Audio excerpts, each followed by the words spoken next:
नमस्ते फ्रेंड्स, आप सभी का एक बार फिर से स्वागत है। फ्रेंड्स, कल यानी सैटरडे को यूनियन बजट 25-26 वित्त मंत्री ने डिक्लेयर किया, अनाउंसमेंट हुआ और उसके बाद से कॉमन मैन से लेके एक्सपर्ट तक, पॉलिटिकल पार्टी से लेके मीडिया तक, सबने अपने अपने हिसाब से उसका आकलन किया, मूल्यांकन किया।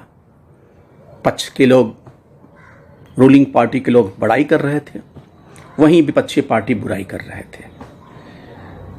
अपने अपने तरह से सबने इसका इवोल्यूशन किया।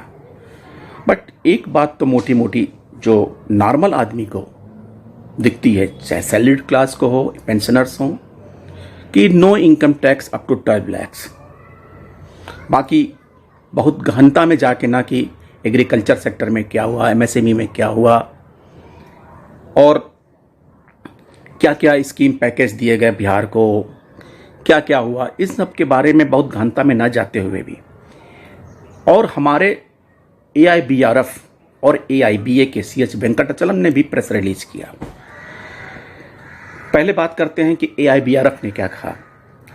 Union budget 25-26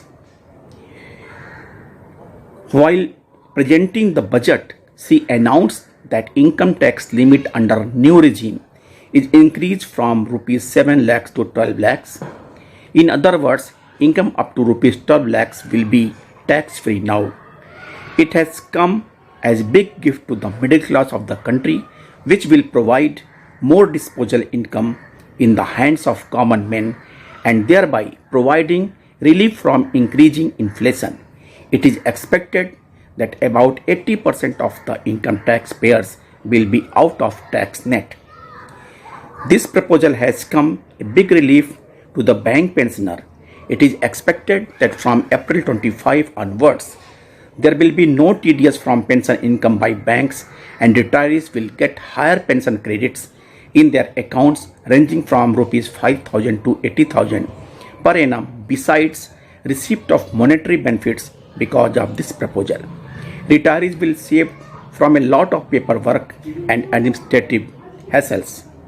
In addition to the above, FM has also announced proposal of increasing TDS limit from present rupees 50,000 to rupees 1 lakh on interest income on bank deposit by senior citizen. On this occasion, we expect and request the Honorable Finance Minister to approve the following two long pending important issues of bank retirees. First, reduction of GST rates on insurance premium payable on group health insurance by senior citizen. B, updation of pension of bank retirees in RBI lines and the full coverage of deposit insurance on bank deposits by senior citizen instead of present limit of rupees 5 lakhs.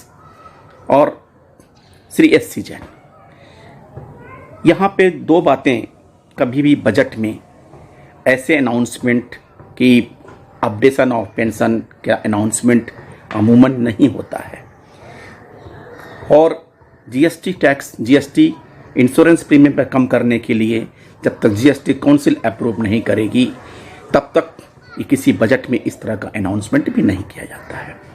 चलिए, ये तो हम इन्होंने politically अपना लिख दिया कि कम से कम हम आपका ध्यान दे रहे हैं। अब बात करते हैं, श्री वेंकटाचलम ने प्रेस रिलीज किया, budget 25 very disappointing. He is the person with the full of negativity. Number 1।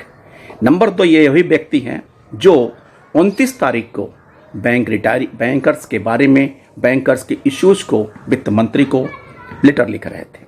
इनको पता था कि 1 फरवरी को जब बजट आएगा तो 29 तारीख को जब ये मेल या अथवा लेटर ले जाएंगे तो उस पर कौन ध्यान देगा? कोई नहीं ध्यान देगा। इन्हें पता है, क्योंकि ये पॉलिटिकली मोटिवेटेड हैं, कम्युनिस्ट पार्टी ऑफ इंडिया का एजेंडा चलाते हैं।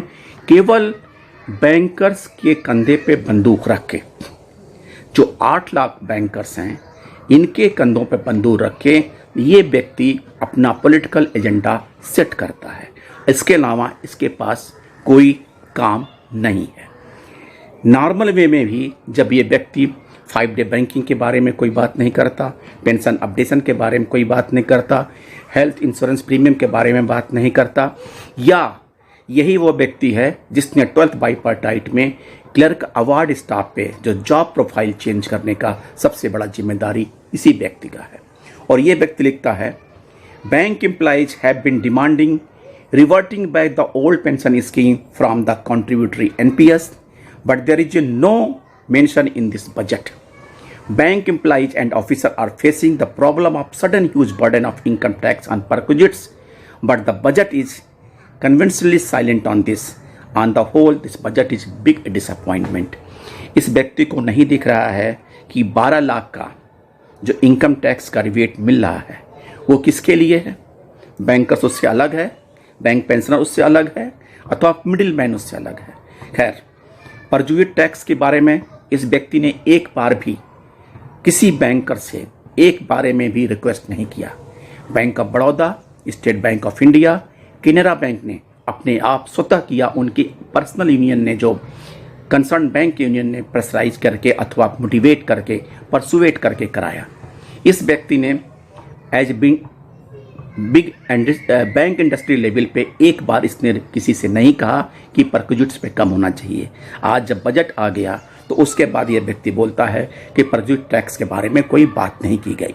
तो कहने का तात्पर्य है कि इसको अपना पॉलिटिकल एजेंडा सेट करने के लिए कुछ भी चिट्ठी लिखेगा, पत्र लिखेगा और बैंकर्स के लिए कुछ भी नहीं करेगा। अब समय आ गया है कि बैंकर चेक जाएं कि अपना 8 लाख बैंकर्स अपना कंधा, इसको शोल्डर, इसको प्रोवाइड ना करें जिसके ऊपर ये बंदूक चलाए, क्योंकि he is the man of the full negativity and he is creating harm activities against the bankers. Thank you friends. Namaste.